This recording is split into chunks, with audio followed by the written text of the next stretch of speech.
बिस्मिल्लाहिर्रहमानिर्रहीम। अस्सलाम वालेकुम स्टूडेंट्स, कैसे हैं आप लोग?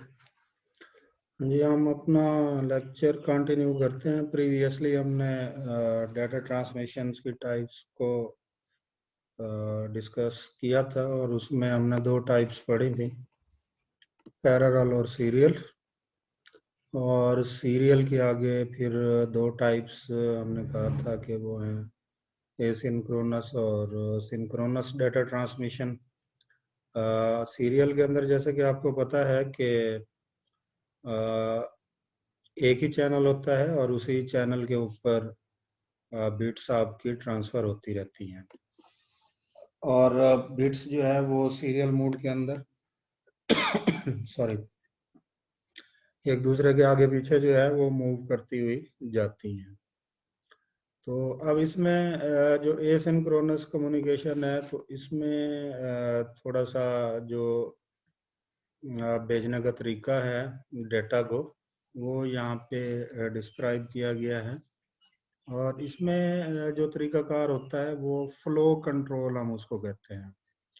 अब फ्लो कंट्रोल क्या होता है, कैसे काम करता है, तो उससे पहले एक चीज़ ध्यान में रखें कि इसमें एक वक्त में मैक्सिमम जो है वो 1 बाइट डेटा सेंड किया जाता है। एक यूनिट टाइम के अंदर 1 बाइट डाटा ट्रांसफर हो सकता है, फिर उसके बाद दूसरा बाइट, फिर तीसरा बाइट, आगे पीछे ऐसे ही एक ही चैनल के ऊपर। अब इसमें जैसा आप डायग्राम में देख रहे हैं,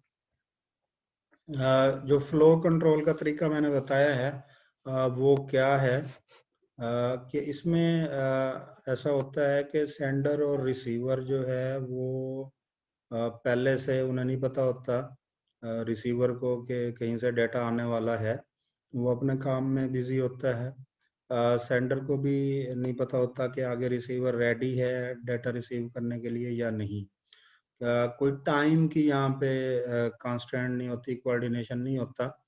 तो इसमें जैसे मैं आपको लेक्चर भेज रहा हूँ, अब आप पता नहीं किस वक्त इसको देखेंगे, लेकिन मैं इस वक्त रिकॉर्ड कर रहा हूँ, लेकिन आप इस वक्त मौजूद नहीं हैं। तो ये जो ट्रांसमिशन है ये हमारी सिंक्रोनस नहीं है, बल्कि क्या है, एसिंक्रोनस है। अगर हम दोनों एक ही टाइम में लाइव बैठे हुए हूँ, मैं इधर से पढ़ा रहा हूँ, आप पढ़ रहे हैं, तो उस वक्त जो हमारा मूड होगा वो सिंक्रोनस होगा।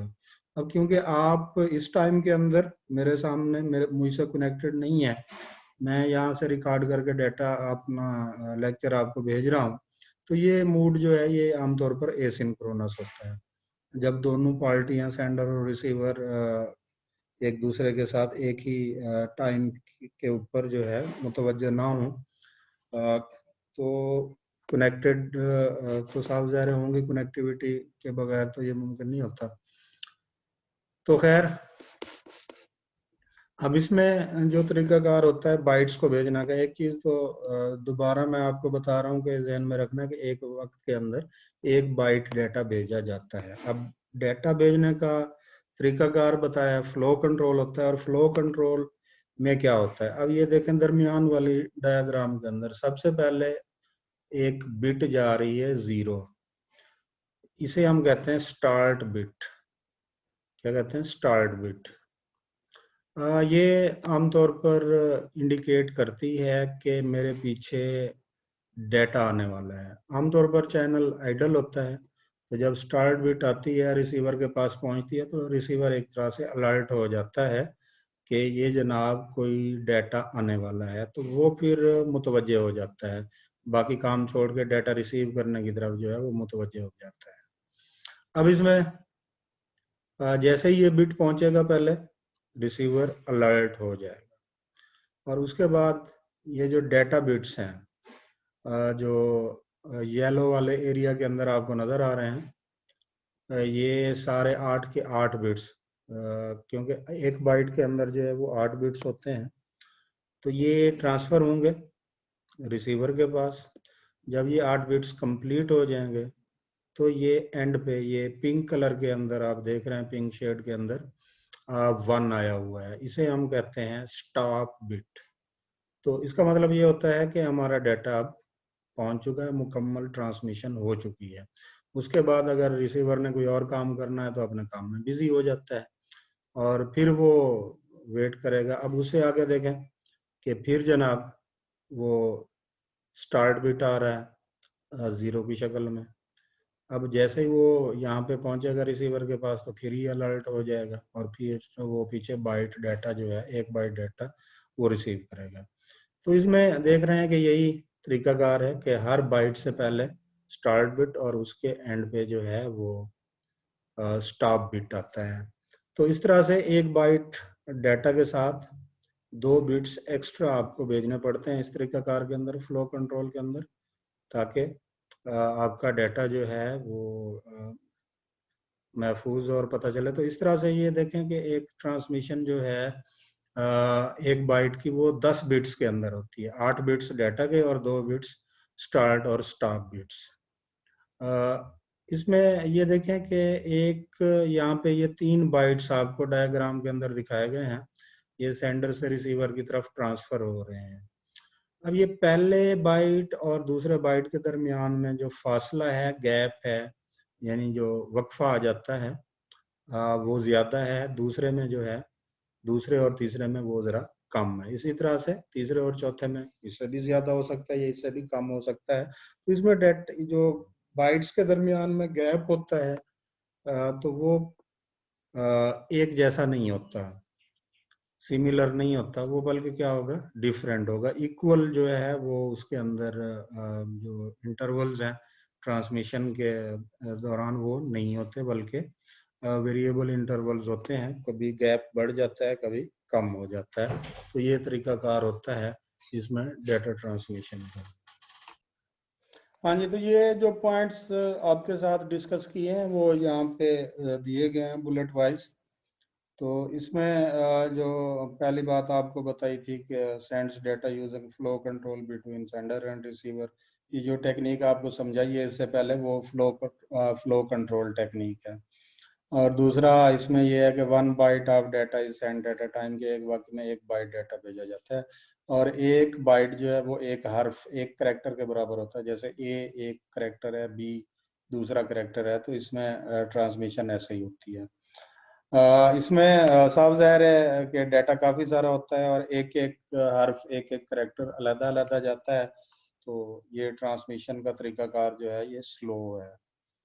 और इसमें वही फ्लो कंट्रोल का तरीका वही के पहले स्टार्ट बिट जिसको हम स्पेस स्टेट भी कहते हैं, और फिर उसके बाद बाइट पहुंचता है, और फिर उसके बाद 1 जो है स्टॉप बिट जिसे मार्क स्टेट भी कहते हैं वो भेजा जाता है। और मार्क और आइडल स्टेट में नेटवर्क के अंदर जो है ये डिस्टिंक्शन होती है और पता चल जाता है कि अब ये मार्क स्टेट है या आइडल स्टेट है। आइडल का मतलब होता है कि जब आपके पास डाटा ना जा रहा हो, लाइन फ्री हो।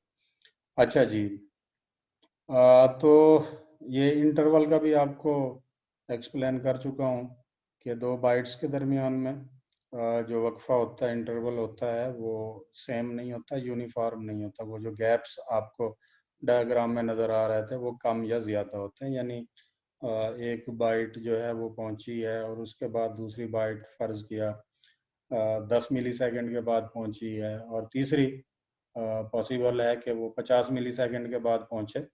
ज़रूरी नहीं है कि वो तीसरी बाइट भी जो है वो 5 मिली सेकेंड के बाद ही पहुंचे। तो हर एक का वक्फा अपना अपना होता है, अलग अलग होता है। तो ये इसमें पैकेट ट्रांसमिशन, जब डाटा पैकेट्स के अंदर भेजा जाना हो तो फिर एसिंक्रोनस ट्रांसमिशन मोड को सिलेक्ट किया जाता है। तो मोस्टली जो नेटवर्क्स के ऊपर डाटा जाता है हमारा वो इन दोनों में से किसी एक मोड के अंदर टाइप के अंदर ट्रांसमिशन होती है। अच्छा जी, अगला जो है इसके अगेंस्ट ट्रांसमिशन का तरीकाकार, उसे हम सिंक्रोनस कहते हैं। सिंक्रोनाइज होना का कंसेप्ट मैं आपको पहले दे चुका हूँ कि अगर सेंडर और रिसीवर दोनों एक ही वक्त में जो है उनके दरमियान में टाइमिंग सेट हो चुकी हो, और टाइम सेट होने के बाद कि इस वक्त मैंने डाटा भेजना है और उसने रिसीव करना है, जैसे तो फिर उसमें कोई इनके इंटरनल सिस्टम होते हैं, इंटरनल कुछ क्लॉक इनकी एडजस्ट की जाती है, क्लॉक सिग्नल जाते हैं अंदरूनी तौर पे सिस्टम्स के, तो वो एक दूसरे के साथ सिंक्रोनाइज हो जाते हैं। तो उस वक्त रिसीवर कोई और काम नहीं करेगा, सिर्फ मुतवज्जे होगा उतने टाइम के लिए जितना टाइम डिसाइड हो जाएगा, इतने टाइम के लिए मैंने डाटा भेजना है फलां टाइम से लेकर फलां टाइम तक। और जो सेंडर होगा या ट्रांसमीटर होगा वो भी कोई और काम नहीं करेगा, वो डाटा धड़ाधड़ सेंड किया जाएगा और रिसीवर रिसीव किया जाएगा। और इसमें देख लें चैनल वैसा ही होगा, एक ही होगा, और ये धड़ाधड़ डाटा फ्रेम्स भेजी जाएगा। और इसमें ये नहीं किया जाएगा कि जनाब स्टार्ट और स्टॉप बिट वाली कहानी नहीं होगी। ये डाटा फ्रेम्स फ्रेम दर फ्रेम जो है वो भेजा जाएगा। और ये देखें कि हर फ्रेम जो है वो एक एक इसमें मल्टीपल बाइट्स जो हैं वो ट्रांसफ़र होते हैं एक फ्रेम के अंदर। धड़ाधड़ जो है वो ट्रांसमिशन हो रही होती है, ट्रांसमीटर ट्रांसमिट करता जाता है, रिसीवर रिसीव करता जाता है, और बहुत सारे बाइट्स जो है वो एक वक्त में ट्रांसफ़र हो सकते हैं। बहुत ज़्यादा मिकदार में मतलब डाटा शिफ्ट हो सकता है सेंडर और रिसीवर के दरमियान में। तो इसके फीचर्स हम देख लेते हैं कि इसमें जो तरीकाकार है वो क्या है।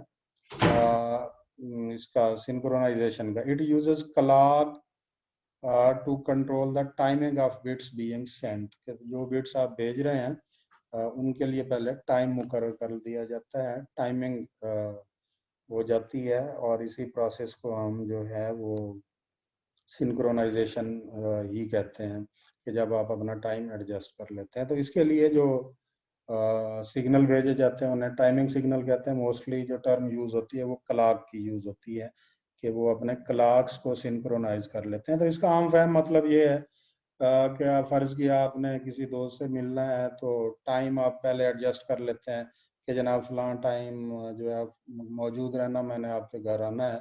तो अगर कोई अहम काम है और उसके साथ ही फिर आप अपनी घड़ियां भी जो है ना वो अगर आपने रखी हुई हैं तो मिला लेते हैं कि जी अब ठीक है दोनों के पास एक ही टाइमिंग हो। ये ना हो कि किसी की घड़ी 5 मिनट आगे किसी की 5 मिनट पीछे।